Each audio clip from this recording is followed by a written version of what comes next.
ರಂಗಸ್ವಾಮಿಯವರು ನೆನ್ನೆ ಕಲ್ತು ಇವತ್ತು ಬರೆದಿದ್ದಲ್ಲ, ಇವರು ಮೊದಲೇ ಕಲ್ತು ಬರೆದ್ರು ಅಂತ ಸುಳ್ಳು ಅವ್ರು ಹೇಳಿದ್ದು. ಇವರು ನೆನ್ನೆ ಕಲ್ತು ಇವತ್ತು ಬರೆದಿದ್ರೆ ಚೆನ್ನಾಗಿ ಬರೆದಿರ್ತಾರೆ. ನನಗೆ ಗೊತ್ತು, ಅವರು ನೆನ್ನೆ ಕಲ್ತು ಇವತ್ತು ಬರೆಯುವಂಥವ್ರು.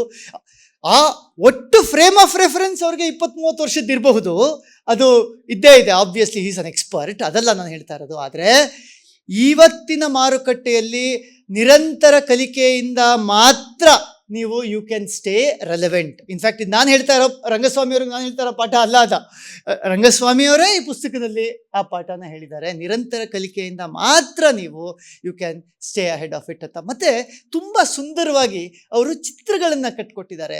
ಈ ಇದರಲ್ಲಿ ಚಿತ್ರಗಳು 2 ರೂಪದಲ್ಲಿವೆ. ಒಂದು ಗ್ರಾಫ್ ರೂಪದಲ್ಲಿವೆ, ಅದನ್ನು ಅರ್ಥ ಮಾಡ್ಕೊಳ್ಳೋದಕ್ಕೆ ನೀವು ಸ್ವಲ್ಪ ತೊಡಗಿಸ್ಕೊಂಡು ಅದೇನು ಅಂತ ಅದರ ಎಕ್ಸ್ಪ್ಲನೇಷನ್ಗಳಿವೆ, ಅದನ್ನು ಸ್ವಲ್ಪ ಮೈಂಡ್ ಸ್ಪೇಸ್ ಬೇಕಾಗುತ್ತೆ ಅದನ್ನು ನೀವು ಅರ್ಥ ಮಾಡ್ಕೊಳ್ಳೋದಕ್ಕೆ. ಇವರು ಇನ್ನು ಬೇರೆ ಥರದ ಚಿತ್ರಗಳನ್ನು ಕಟ್ಕೊಟ್ಟಿದ್ದಾರೆ. ಉದಾಹರಣೆಗೆ ಬ್ಯಾಲೆನ್ಸ್ ಶೀಟನ್ನು ನಮಗೆ ಅರ್ಥ ಮಾಡ್ಕೊಳ್ಳೋದಕ್ಕೆ ಒಂದು ಸರಳವಾದ ಎಕ್ಸಾಂಪಲ್ ಹೇಳ್ತಾರೆ ಅವರು. ಏನಂದರೆ, ಅದು ಒಂದು ಚಲನೆಯಲ್ಲಿರುವಂಥ ಒಂದು ವಸ್ತುದು ಫೋಟೋ ತೆಗೆದಿಟ್ಟಂಗಷ್ಟೇ, ನೀವು ಅದ್ರ ಬಗ್ಗೆ ತುಂಬ ತಲೆ ಕೆಡಿಸ್ಕೊಳ್ಬೇಕಾಗಿಲ್ಲ ಅಂತ ಹೇಳ್ತಾರೆ. ಯಾಕೆ ಅಂತಂದರೆ, ಫೋಟೋನಲ್ಲಿ ಅವರೇ ಬರೆದಿರೋ ಪ್ರಕಾರ ಈ ಕ್ಷಣ ನೀವು ಕಣ್ಣು ಮುಚ್ಚಿರ್ಬೋದು, ಮುಂದಿನ ಕ್ಷಣದಲ್ಲಿ ನಿಮ್ಮ ಕಣ್ಣು ತೆರೆದಿರುತ್ತೆ, ಚೆನ್ನಾಗಿ ಕಾಣ್ತಿರಬಹುದು ನೀವು. ಆದ್ದರಿಂದ ನೀವು ಅದನ್ನು ನೋಡಿ ಮೋಸ ಹೋಗಬೇಡಿ.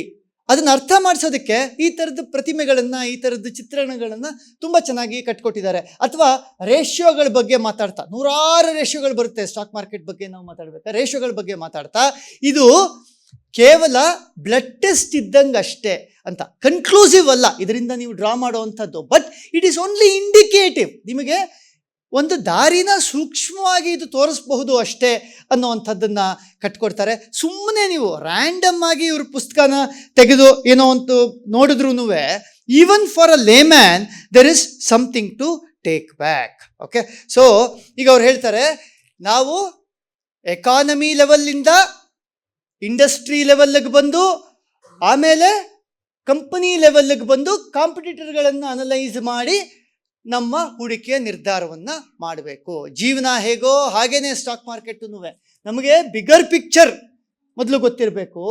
ಆಮೇಲೆ ಹತ್ರ ಬರ್ತಾ ನಮ್ಮ ತನಕ ಅದು ಬರೋ ಥರ ನೋಡ್ಕೊಳ್ಬೇಕು. ಮತ್ತು ಆ ಜ್ಞಾನದಿಂದ ನಾವು ಆ ಲಾರ್ಜರ್ ಪಿಕ್ಚರ್ ಕೂಡ ನಮಗೆ ಕೆಲಸ ಮಾಡೋ ಥರ ಮಾಡಬೇಕು ಅಂತ ಅನ್ನೋದು. ಹಾಗೆ ಮಾಡಬೇಕು ಅಂತ ಅಂದರೆ ಈ ಪುಸ್ತಕದಲ್ಲಿರುವಂಥ ಅನೇಕ ಟರ್ಮಿನಾಲಜಿಗಳು, ಅನೇಕ ಇದು you need to become friendly with that. ಅದು ನಿಮಗೆ ಗೊತ್ತಾಗಬೇಕು. ನೀವೇನನ್ನಾದರೂ ಇನ್ ಐಸೋಲೇಷನ್ ವಿಮರ್ಶೆ ಮಾಡೋದಕ್ಕೆ ಸಾಧ್ಯ ಇಲ್ಲ. ಶೇರ್ ಮಾರುಕಟ್ಟೆ ಬಗ್ಗೆ ಭಯ ಹೋಗಬೇಕು ಅಂತ ಅಂದರೆ ಅಲ್ಲಿನ ಜನರು ಉಪಯೋಗಿಸೋ ಅಂಥ ಟರ್ಮಿನಾಲಜಿಗಳು ಏನು ಅನ್ನೋದು ನಿಮಗೆ ಗೊತ್ತಿರಬೇಕು. ಮಾರ್ಕೆಟ್ ದಡಾರ್ ಅಂತ ಬಿತ್ತು, ನಿಮಗೆ ಡೆಡ್ ಕ್ಯಾಟ್ ಬೌನ್ಸ್ ಅಂದರೆ ಏನು ಅನ್ನೋದು ಗೊತ್ತಿರಬೇಕು. ಡೆಡ್ ಕ್ಯಾಟ್ ಬೌನ್ಸ್ ಅಂದರೆ ಏನು? ಮಾರ್ಕೆಟ್ಟು ಎಷ್ಟೇ ಜೋರಾಗಿ ದಪ್ಪಂತ ಬೀಳಲಿ, ಅಂದರೆ ಒಂದು ಬೆಕ್ಕು ಅಂತ ಅದನ್ನು ತಗೊಂಡ್ರೆ ಅದು ಸತ್ತೋಯ್ತು ಅಂತ ಇಟ್ಕೊಳ್ಳಿ, ಅದು ಒಂದು ಸಾರಿನಾರು ಪುಟಿಯುತ್ತೆ ಅಂತ. ನೀವು ಜಾಣರಾಗಿದ್ದರೆ, ಇದ್ರ ಬಗ್ಗೆ ನಿಮಗೆ ಗೊತ್ತಿದ್ದರೆ, ಅದು ಆ ಪುಟಿದಂಥ ಕ್ಷಣದಲ್ಲಿ ಅಟ್ಲೀಸ್ಟ್ ನೀವು ಲಾಸ್ ಮಿನಿಮೈಸ್ ಮಾಡ್ಕೊಳ್ತೀರಾ ಮತ್ತು ಎಕ್ಸಿಟ್ ಆಗ್ತೀರಾ. ವಿಸ್ತಾರ ನ್ಯೂಸ್, ನಿಖರ ಜನಪರ.